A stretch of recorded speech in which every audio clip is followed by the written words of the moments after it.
So what is it that makes some people strong and some people, well, I guess, less strong?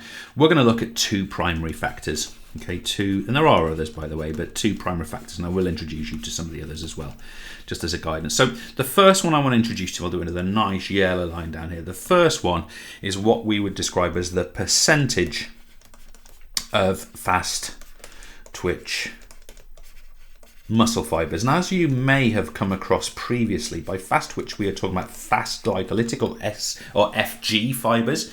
And of course, people with a higher proportion of FG fibers tend to have larger motor units in general, and those motor units are capable of greater amounts of force and speed production. So therefore, if someone's got a very high proportion of FG fibers, that fast glycolytic fibers, that then sort of predetermines that their relative strength is going to be quite high. Now, of course, there's all kinds of other factors. Now, can I just stress to you, in the main, with the exception, of course, of training and lifestyle, this is a genetic predisposition, okay? So you are actually born with a predisposition to a certain type of muscle fiber genetic makeup. So of course that's something that, yes, you can train and you can individualize, but ultimately it is a biological factor and is only affected to a certain degree. Now, the other area of this, and these two are not separate, they do relate to one another, is what we would call the cross-sectional area of the muscle. So imagine that we're thinking about, I don't know, your bicep or my bicep. I was meant to be an S or whatever. We're thinking about the bicep brachii muscle, right? So we could simply ask a question. If we were to kind of cut it through the frontal plane, what sort of scale would the cross-sectional area of that muscle be? Now let's imagine a situation that yours would have a diameter like that. Obviously this is a much smaller, one would hope, than your bicep brachii or mine. And let me just do that a little bit different actually. So here's yours, and for example, here's mine. Now, base point, which do you think is likely to be the strongest, right? Well, it's quite likely that yours. Why? Because this has a much greater cross-sectional area across here than my puny thing over here, right? I mean, this does not seem particularly impressive. So that's what we're talking about. So if we were to say, just a very simple equation, we would say the larger the surface area of the cross-section, that is, and of course we would measure that in centimeters squared because it's a two-dimensional structure, then that is going to equal stronger. Now, there's a couple of points I want to add to that. Look, before I do that, it goes without saying a bigger muscle in general is stronger. We can also stress that fast glycolytic fibers tend to be larger than fast oxidative glycolytic or slow oxidative fibers. So therefore, this is quite likely to have more of these anyway. Okay, so that's quite likely to be the case. But this is where I just want to go a little bit further. I also just want to mention what we would describe as the hormonal influence, and it actually relates to this quite closely. And the hormonal influence is basically the influence of the hormone testosterone. And of course, testosterone is produced both in the brain, but it's also produced in male testicles, right? And that's where the majority of it is produced. So we tend to find that testosterone is higher in male, well, almost universally, testosterone is higher in males than it is in females, with some exceptions, of course. We completely acknowledge that. But what happens with testosterone is, let's imagine we're talking about this muscle here. Let's imagine this is a male muscle. I'll draw it again here.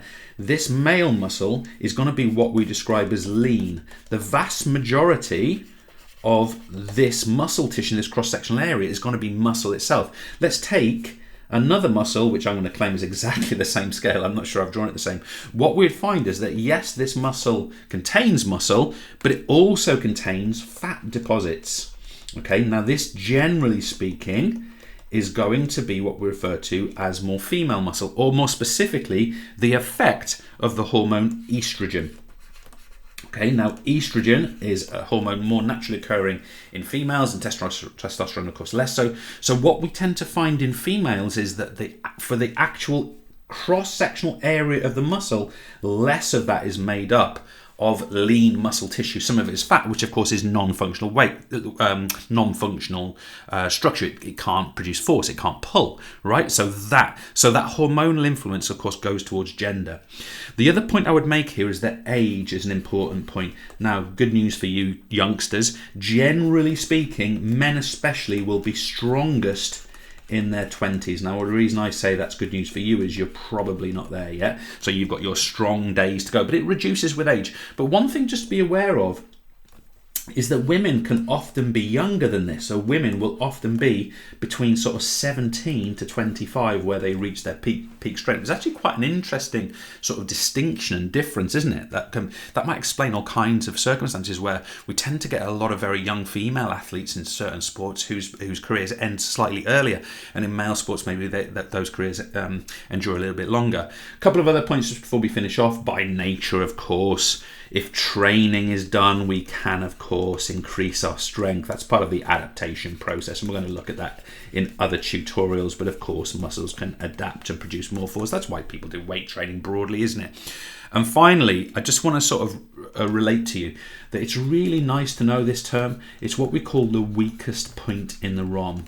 And what I mean by this is, it's going to be a terrible drawing, but let's imagine that you're lifting a dumbbell and you've got imagine this is your humerus bone, and down here we've got effectively I'm looking at your forearm bone here, and the dumbbell is here, so you're kind of lifting in this way. And of course what you'd have is you'd have your bicep brachii here inserting into the radius there, and it's pulling in this direction. Well, the point is that from here, the arm moving all the way from here to here to do a full flexion of the elbow, at some point in the arc there's going to be a weak point. Now, we tend to find weak points at the extremity of movement. So it may well be when this arm is all the way straight, fully extended at the elbow, that is the weakest point of the ROM, and you actually produce much more force from that bicep once the movement is underway and it's sort of in the mid-range of the curl. Now, that is great for you guys to learn because this emphasizes weight training technique. I cannot tell you how often I go to the gym, and boys, forgive what is going to be a horrible gender stereotype here, the number of men I see trying to lug weights about as heavy as possible and just cannot do the technique correctly because they don't go through the full range, focusing specifically on the weakest point. That's a real weakness, in my opinion, for especially men in especially weight training gyms. And if you want to be really good at your weight training, you should be going through the full range of motion, including the weakest point, with very consistent movement, unless you're doing it obviously plyometrically, and you should be doing that to emphasize the full strength of that muscle through its entire ROM, because otherwise it's not functional. Hope that's helpful. Cheers.